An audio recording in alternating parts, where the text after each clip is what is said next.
Alright, this is the Drip Tank Podcast. I'm the Drip. I'm the Tank. Today we're gonna do the MF Doom, worst to best. Here's how we're gonna do it. Raymond, explain them. The tiers. So, at least I have 3 tiers. I don't know about your tiers, but I have 3. I have 4 albums from the worst, which is number 11, to number 8. That's the forgettable tier, because there's no bad Doom album. I'll say that now. There's no outright bad Doom album, in my opinion. Yeah, there is. But there are forgettable ones that, even though I listened to a lot of these albums yesterday and some of them today, I don't remember jack shit about. So those are the forgettable ones. And I also, above that, those are the amazing albums. Like damn near 10 out of 10 albums, very little flaws. And then there's the God tier albums that are basically perfect, no flaws whatsoever. Yeah. I'm gonna have a few more tiers than him. I'm gonna have one more tier than him. My tiers are basically gonna go shit because Doom has put out some shit, unfortunately. Then there's the Great, which is just the great Doom albums that you can put on whenever, or the old reliables. And then there's the Mesmerizing, which just some Doom albums just put you in a coma like King Cobra. And last there's the God tier, basically, which consists of a few albums. So you want to kick this one off, Raymond? What is the bottom album on your list? All right, I'm going to say the worst one is Victor Vaughn 2. That album is, like, I bet there's some Doom fans out there that haven't even fucking heard Victor Vaughn 2. Like, it is so fucking forgettable. The label that owns it is, like, defunct now. Like, it doesn't even exist. Reissue the album. You can only buy the original CD and the original vinyl. You can't listen to it on any streaming service. It's on YouTube. Someone uploaded it. But it's just so forgettable. I can't even remember fucking any tracks off of it. It's not outright terrible, I would say, but it's like a Doom album. Like, I would not, if I was getting someone into Doom, I would not show them fucking Victor Vaughn 2. Like, that'd be the last album I'd show anybody trying to get into Doom. It's just, alright, what's your worst one? The worst is the album that I created its own tier for. It's unfortunately not bad because of Doom, but because of the idiot that was making the beats. The worst is The Key to the Cuffs by JJ Doom. The beats sound like diarrhea most of the time. Just everything about it. The album cover's stupid. It has Governor on it, which is pretty much like the most basic tier Doom song out there, up there with the most classic Doom songs. But other than that, what do you like from JJ Doom? It's no interesting character or anything. He talks about getting deported, but ooh. Well, that actually leads me into my number 10, which is also Key to the Cuffs by JJ Doom. This is just another fucking forgettable album, and I agree with what Owen has to say. The beats do sound like if Vinnie Paul didn't have a heart attack at the bacon eating contest, that would be his diarrhea. It's terrible, and I actually do have a soft spot for Governor because I fucking love Regular Show, and I love the Regular Show sample on it. That's the only MF Doom song I've even showed my dad, because he likes Regular Show too. And I remember showing him Governor. He's like, "Oh, this is the shit." But like, that's the only song I like off of it. I mean, that's the only thing that puts it above Victor Vaughn 2 for me, is that it actually has one song that I would go back to. Well, that leads me into my number 10, which is Venomous Villain, VV2. There is a few cool things about this. It gets into Victor Vaughn's backstory a little more, if that's what you're into, like, the Doom lore, with the personas. And I think it's funny how self-aware Doom is on this album. He claims that he only did it, like, he only recorded the album to get the advance. And if that's not some G shit, that's fucking Doom gets the money, you know what I'm saying? He didn't even try. I don't even know it's so forgettable Exactly. that I don't That's even what know the makes it song so that's on. forgettable. That's just the line, like the line I know. But that's VV2. On number 9, I was really disappointed with this album because I was pretty excited for it, and that's Scarface meets Metalface. The amount of potential this album had was awesome. It's fucking Czarface meets Metalface. What could go wrong? But I listened to it, and it was just like, it's all right. Like, it's okay. I'll listen to it probably like 3 more times in my life, but I don't know. Just it didn't draw me like the same way a lot of his other collaborations did, and it's just I don't know. It just didn't click with me.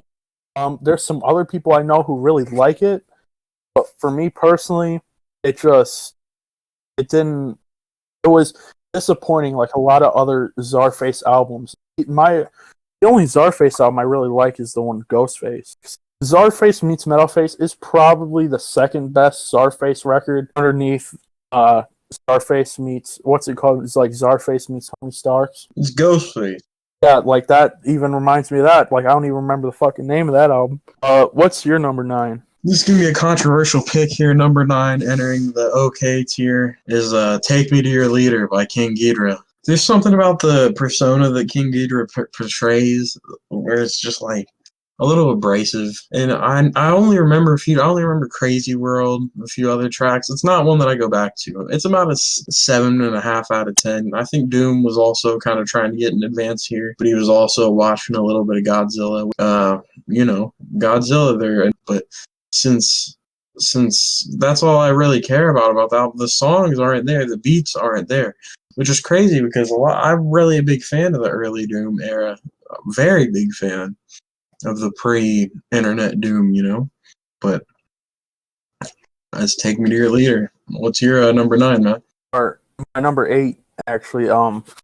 It's another one that I believe to be forgettable. I never really hear a lot of people talk about this record. I think you're the first person I know that actually brought up the album. That's Nerubian Doom. It's pretty good. I would rather listen to it than the Czarface meets Doom and like all the other albums I've already listed. But it's just that's like the baseline for what you want for a Doom collab record. That's like you don't want it being worse than that. You want it better than that. But it's like the lowest you would want to go in terms of quality for a Doom collab record, in my opinion. It's all right, but it's not one I go out of my way to listen to a lot. Yeah, what's your number 8? Well, my number 8 is actually Czarface meets Metalface, and I actually thought this was kind of a cool. It's a fun record. It's kind of really drum and bassy, very Run DMC reminiscent in some of the beats. Even, it's pots and pans. It's very 80s. Yeah. I really enjoy that. Raymond. I feel like I probably enjoy that a lot more than you do. Am I wrong? You are definitely a bigger fan of 80s rap than I am. I know we do have that debate, like that straight out of Compton debate a lot. You're definitely a bigger fan of 80s rap than me. Yeah. But yeah, it's very stripped down. Maybe it was a paycheck for Doom, which I feel like a lot of these later Doom collaborations have come off as very paychecky, West Side Doom, which is not on this list. Muggs and Doom. Just ones that really don't, the long-awaited Ghostface and Doom project even. There's obviously not enough money on the table on a Ghost End where Doom would have had that recorded compared to some of the very cash grabby, Yeah, cash grabby collaborations. Am I making any sense here, Yeah, Raymond? he's even come out there and said, like, even at this point in his career, he's only really doing it for the money. But with Doom, I kind of respect that because he still puts in the work. He still can come out with some really good, obviously, the flow he still uses is really good. And he does come out with some clever bars. So he's not like Metallica where they're going to record an album in a fucking month and release it and claim it's fantastic. He still definitely puts work into it. I think he still definitely cares about his craft. But if he wasn't, like, if money wasn't a factor in the music, he wouldn't be doing it. Well, I don't know if you've heard this, Raymond, but since this whole coronavirus thing has came out, The Alchemist, the producer, actually put out Instagram Live where he's playing some unreleased stuff, and he had a Doom rapping over a beat that sampled the Slick Rick Teenage Love sample, you know. Yes, I heard something like that. Yeah. All right. But yeah, what's your number 7? My number 7 was originally something else. But I'm thinking last minute because I have this list. I wrote it out by hand. I have it right in front of me. This is where the amazing albums start. This is the quality of Doom. This is like the standard. This is where you want it to be. And it's awesome. You can listen to it a million times and not get tired of it. But I'm looking at my list now. I think my number 6 more so belongs as the number 7. And that would be Take Me to Your Leader by King Ghidorah. It's a really good record. I like it. It's, I believe, Doom's second project post KMD. Yes, it is. Unless you count the MF EPs. In terms of like actual albums, this would have been his second one. And it's not under the Doom persona, it's under the King Ghidorah persona, which I find really interesting. It's because he obviously has like Victor Vaughn and Doom, where he's rapping from the perspective of like a human being, but King Ghidorah is a fucking 3-headed dragon beast monster. And I thought that's just a really interesting concept. And I love when Doom collabs with Mr. Fantastic. He's only done it twice, but Antimatter's a really good song, even though that's probably like the most played song from the album. I really do like it. And it's just a really solid album. This is like, I feel like this is the standard. Like, this is where you want it to be. So, what's your number 7? My number 7, actually, this is getting into the great span. These are all albums that are probably 8 out of 10 or above, you know. But let's get into it. My number 7, actually, is one I take a lot of issue with you speaking on with a very negative aspect. Neruvian Doom. Or even Neruvian Doom Redux, comparing on what beats you like. But I can't fathom why you harbor so much hatred for this album, man. It's like, I don't necessarily hate it. It's just not one I go to. There's MF Doom albums I would rather listen to than Neruvian Doom. but you didn't have to go so hard on it. Let me explain. This album sees Doom taking on kind of a Master Yoda type role, actually, to the young Bishop Nehru, who takes influence. You can tell in the lingo he uses kind of 5%er terms, you know, like the Wu-Tang did and like Doom has throughout his career. Little things you pick up on, but he takes a young twist on it, you know, 2020 internet twist, 2018 when it came out, 2019. I don't really remember the release date. 2016, Raymond, do you know? Neruvian Doom, I think it's 2014. Well, it still seems Doom taking on a mentoring task to the young Bishop Nehru, and I think Bishop Nehru is very underrated, actually, in this year. He's up there with the Earl Sweatshirts and the Schoolboy Q's, you know, the people really doing it their way. You know, Raymond? Yeah. Yeah, that's my Neruvian Doom. Definitely check it out. And I would agree with you. I do think that Neruvian Doom is underrated. It is one people never talk about, but in my opinion, yeah. But there were 7. Yeah, there's just 7 other albums I like more, and that leads me into my number 6, which you might hate me for saying, but I just keep in mind I do think this is an amazing album. That's Mouse in the Mask. Oh my God, sacrilege! You hate hip hop. No, I don't. I love this album. You hate hip hop. There's albums I think are better. There are albums I think are better. Okay. I originally had it at number 7, so just appreciate I moved it up one at the last minute.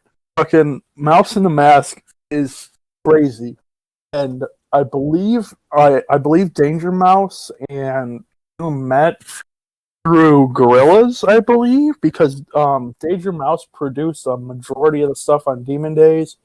And Doom was on a song on Demon Days, November Has Come, which is the first Doom verse I've actually ever heard.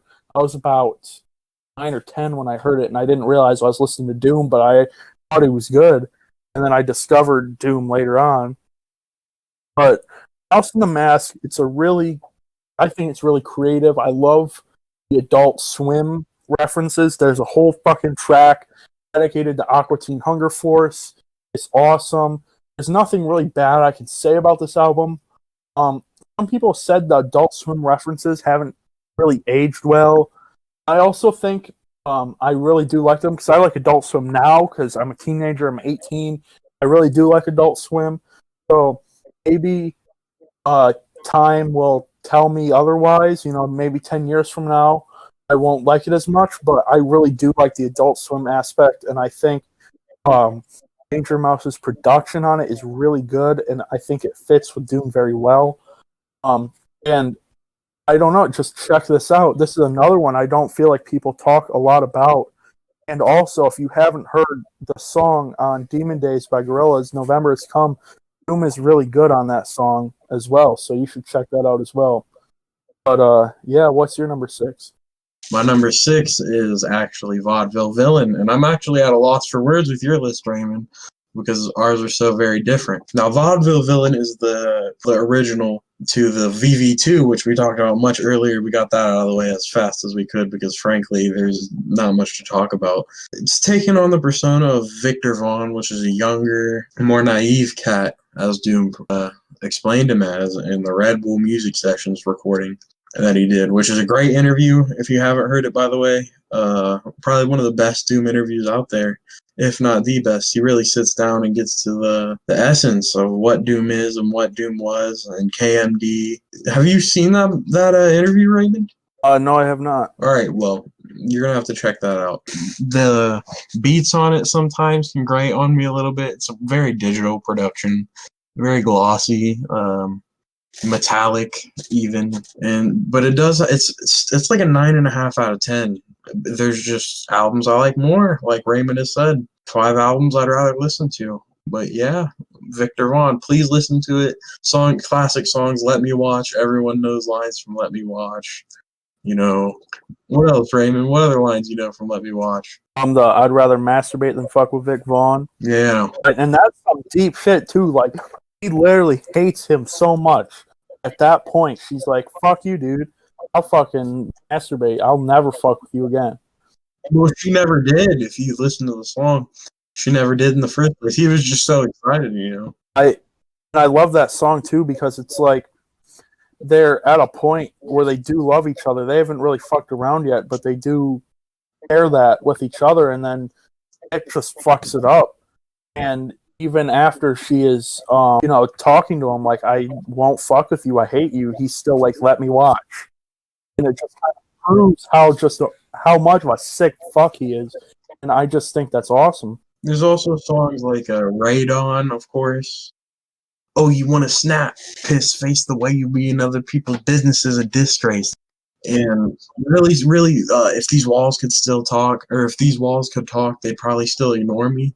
This is really a great album, and I suggest almost more than anything that you listen to it. There's only 5 albums ahead of it, which is really far ahead in the Doom space. All right, my number 5. Not only will Owen this, I think just about every Doom fan will hate me for this.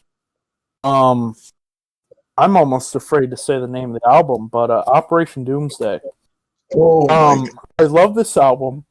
I'm not gonna lie, I love this album.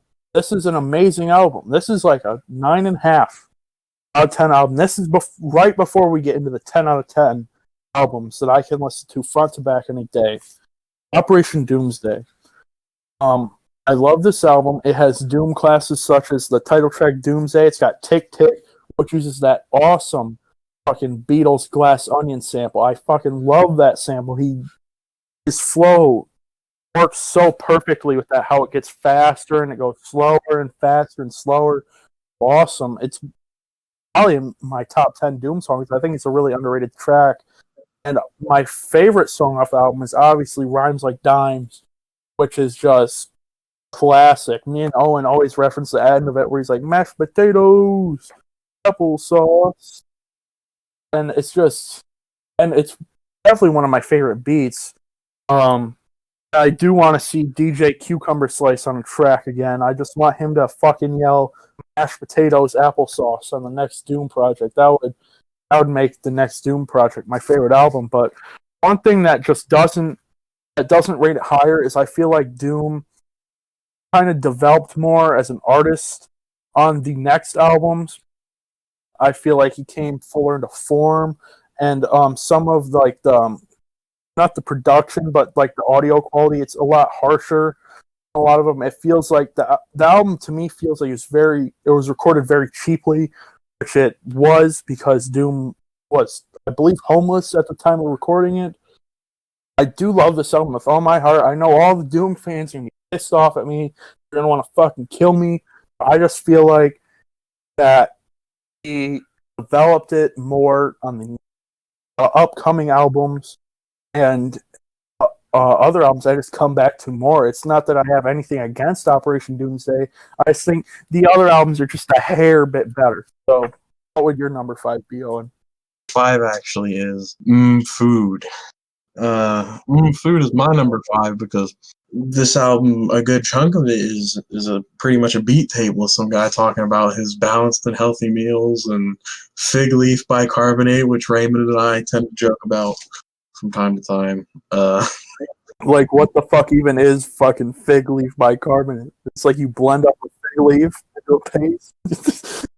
But yeah, I would like to highlight some songs off of it, like I did with Vaudeville Villain, because there's every rhyming song on this album is great. My favorite Doom track, actually, damn near, I can't have a number 1. There's too many that could be in the number 1, but is actually Deep Fried Friends with the fucking Friends sample. And then there's the Mr. Fan. Oh wait, yeah, no, keep speaking. My bad. Yeah, there's also the Mr. Fantastic collaboration, of course, which that guy. I thought it was Pusha T for some reason the first time I heard this album. And I thought it was Pusha T on Potholders too, which is actually not my favorite song, even though it references a song that I adore, Past the Dutchie by Musical Youth. I thought Pusha T was the feature on that song too for some reason. Pusha T rapping back in 2004 that record came out. Yeah, that's Food for me. That's a 9.5 out of 10 too. My number 4. This is where we get into the 10 out of 10 category, and these 4 albums are incredibly hard for me to rank at all. I was constantly switching my number 2 and 3 spot, but I had to decide, and the decision has already been made. But my number 4, I feel like, is a very underrated album.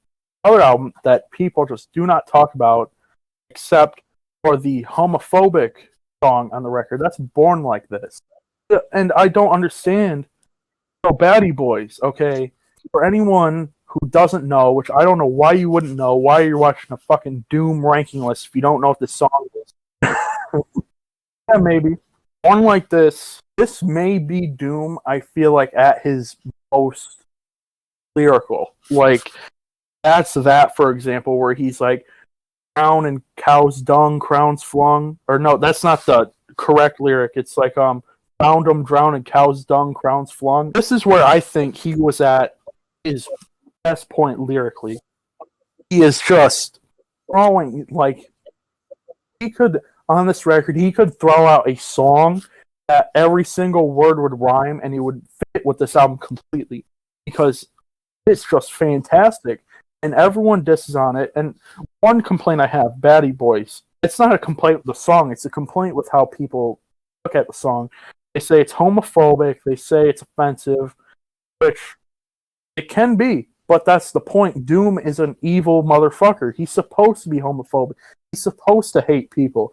And when he's making fun of Batman and Robin for being gay, which is what people have done since Robin was fucking in the comics, people have been making fun of them for being gay. And then when Doom makes a song about it, it's suddenly not okay. And it's homophobic. Like, look, all right, you can't tell me like stuff on Saturday Night Live, like the ambiguously gay duo, isn't homophobic, but then tell me Batty Boys is. Because even Batty Boys, it is definitely more vicious, but Doom is a vicious person. And that's why I think I do actually kind of agree with Fantano on this point, where this is probably his most vicious album. He just went with the name Doom. He dropped the MF label. He's just fucking Doom. My other favorite songs, of course, Gazillion Ear is a fucking classic. Everyone knows that song. Lightworks, I love the Jay Dilla sample, and I think he works very well over it. Literally, just this album, I can put on, and this is the whole tier. I can just put on start to finish any day. This is an album, especially I would listen to at school a lot. I'd be working on tests and assignments, and I'm thinking, oh, what should I listen to? I'll just put on an album, and I always would end up putting on Born Like This. It's a 10 out of 10 record. It kind of pains me putting it at the bottom of the God tier list, but it has to be a list. This could be my number one at any day of the week, but I try to make a definitive list here. My number 4 is actually Operation Doomsday. It is a 10 out of 10 album for sure, but it's got a little bit too many songs on it. I think too many interludes. It's pretty bloated. It probably could have been on a single vinyl. A lot of it passes by really quickly, though. It's entertaining, but it's just it does have the forgettability. But to make up for it, there's also the rhymes like dimes is the Doomsdays. The MF EP actually has a really good remix of Doomsday. It's got Tick Tick, of course, as you spoke about. You pretty much summed up all the good of the album, and that good is so good to me that it takes my number 4 spot. You know, it's probably another 9.5, actually, not a 10. But yeah, what's your number 3, Raymond? All right, my number 3 is Victor Vaughn 1. I first heard this album.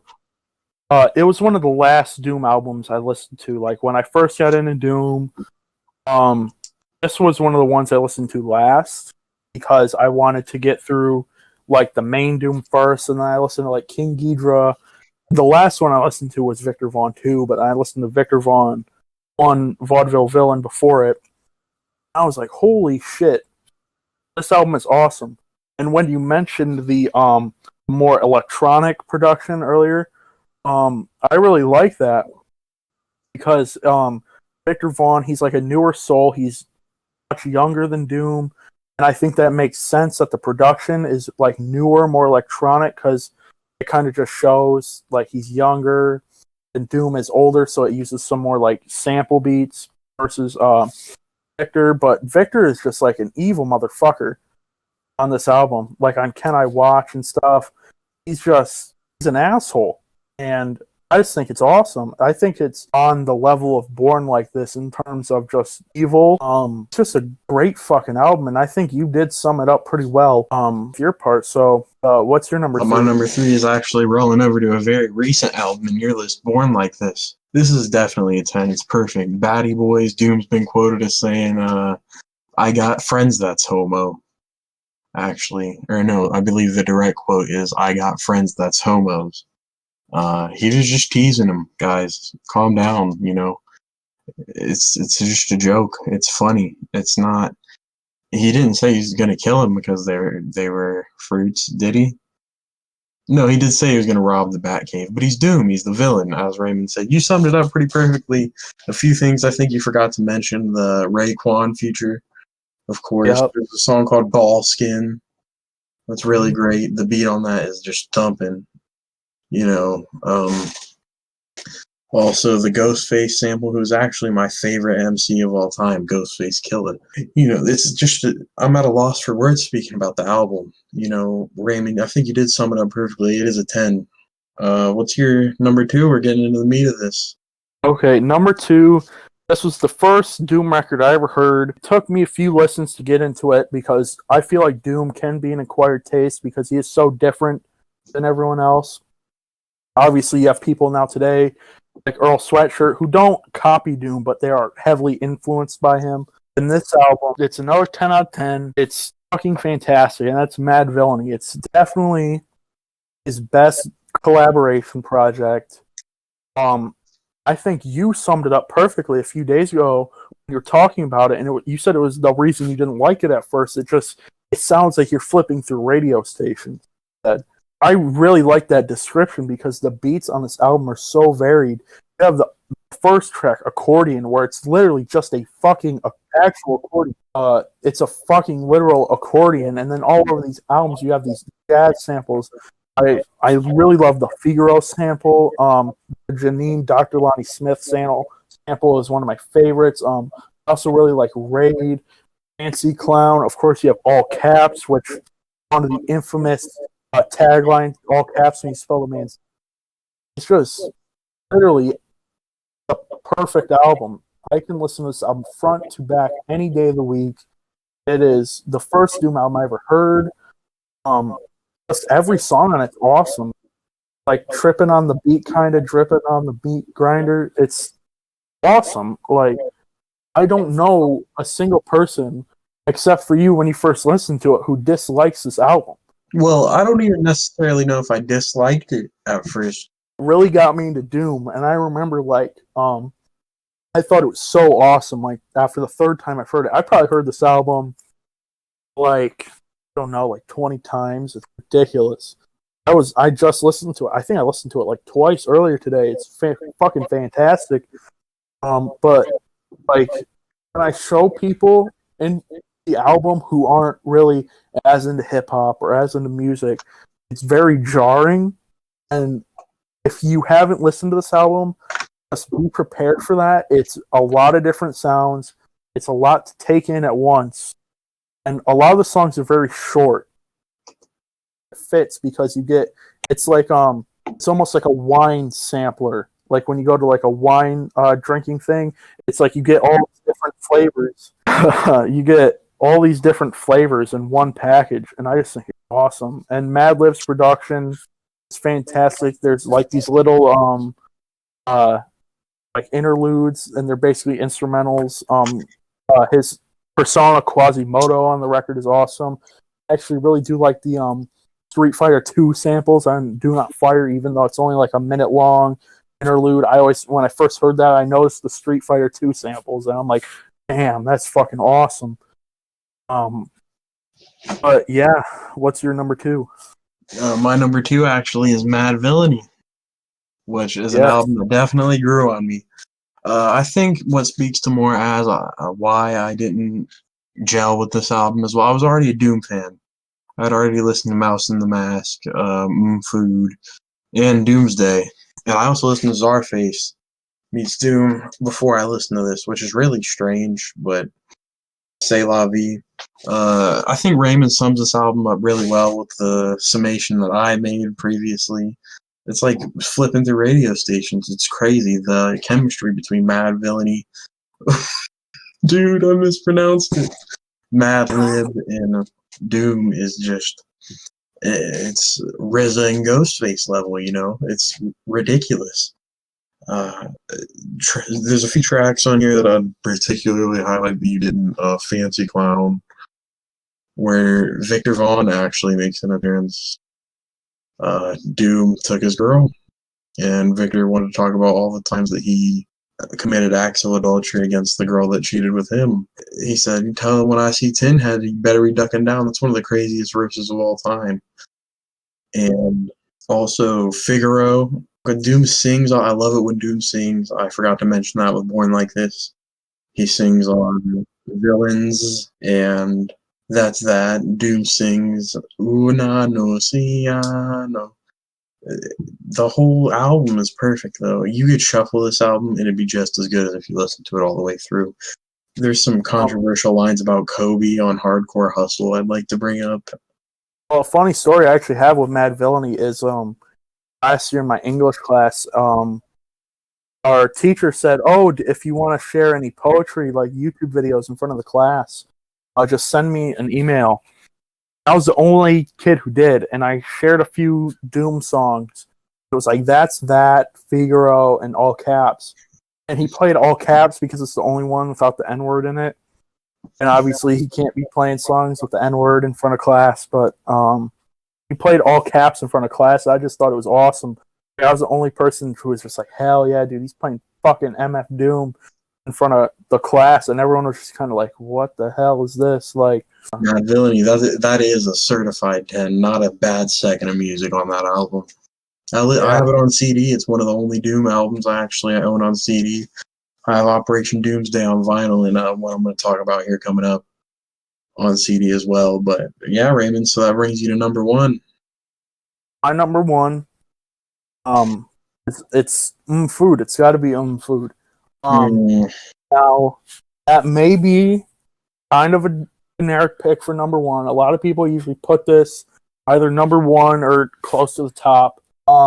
But this is definitely the best Doom solo project. It's my favorite Doom project in general. I love his wordplay on this album. I love the line. Me and my friend from school talk about this line a lot on Hoe Cakes, where he's like, "You're like a daughter, taught her how to bust a nut." It's not a good line. It's funny though. That's why it's disgusting. Just so memorable. It's memorable. It's funny. Some other songs I really love, Hoe Cakes, obviously, like I said previously. I love the Supa in the middle. He's like, it just keeps sampling Supa at the end of the bar. One Beer is awesome. Deep Fried Friends, like you mentioned earlier. Con Carne, Con Queso, Rap Snitch, Knishes. Mr. Fantastic is so awesome. I fucking love that song. Cookies, I think, is an underrated Doom track. He's like woke up with carpal tunnel syndrome. Do you even like the version that doesn't have the Sesame Street sample, the one that's streaming? Yeah, I like both. Oh, me too. I know you didn't like the beat tape part of the album, the Poop Up Platter through Big Leaf by Carbonate. I do like it. I feel like it's kind of like a palate cleanser from like the first half of the album to the second half. Not that the second half is that much different from the first half, but it's just kind of like he's spitting all these fucking crazy wordplay at you and all these awesome beats, and then you just kind of have that little beat tape part to just kind of like relax. Like, this is like the intermission, this is the break, and I think it's like the perfect length. If it was on any longer, I would probably put Mad Villainy above this. But I think it's just like the perfect length, and then it goes into Con Carne, which is awesome. Con Queso might be, if I had to choose one, might be my favorite Doom song. This album, front to back, is just, in my opinion, perfect. I have listened to Mad Villainy more than this record, but this is just, I don't know, it's just amazing. An album like all the other ones I can listen to any fucking day of the week, anytime, any mood. Yeah. It's just awesome. Well, I disagree. And actually, I strongly disagree with where you put my number one. And my number one is one that not a lot of people would put at their number one, actually. But my number one is Mouse and the Mask by Danger Doom. I actually didn't know about the Gorillaz stuff because I've sworn off the Gorillaz because I'm a diehard Oasis fan, and they have Damon Albarn associated with them, who is known for being in Blur. Are they worth listening to? I would say Demon Days and Plastic Beach are. A self-titled first one is, a lot of the songs are dated to like that era, but it's not like that album, even though it might seem like it's like a hip-hop record, it's not really a hip-hop record. Like, they have some rock songs on there. It doesn't hold up as well, though, as Demon Days and Plastic Beach. This is a Doom video, not a fucking Gorillaz video, so... But yeah, Mouse and the Mask is my number one. Not because of what the album is in itself. The album, I believe, represents hip-hop in its purest form, unless you want to go back to the KRS Ones and the Slick Ricks, beatboxing on the street, pots and pans. But the rhymes on this album are impeccable. I'm a very big fan of the Adult Swim samples, like Raymond talked about. He actually even had a Family Guy sample on the first track. There's a small thing with Lois Griffin. The one weird thing about the first track is it's censored for some reason, as if it was on TV. And Doom actually had a long history with Adult Swim. He hosted the Christmas. He had a few hours on TV for Christmas for them. The Ghostface and Doom songs that have come out have came out through Adult Swim. He actually had a series of Lost Notebook rhymes that was going pretty well for a while with Adult Swim, but that imploded because they weren't giving Doom his money. And that's the villain, you know? But this it represents hip hop. You know, there's Talib Kweli. He has CeeLo Green on a track called Benzie Box with one of the greatest beats of all time. He's got classic line, scared of a bunch of water, get out the rain, order a rapper for lunch and spit out the chain. It's ridiculous how many things are good about this album. Like Raymond said, Aqua Teen Hunger Force. I have some Aqua Teen Hunger Force DVDs actually in my PlayStation. That are unfortunately missing. That happened at one point. Yeah, season 3 and 4. May they rest my favorite seasons. Anyway, yeah, so they're featured throughout the album. The Buckets of Piss, of course. There's Brack raps on it. It has Beef Rap being rapped by Meatwad.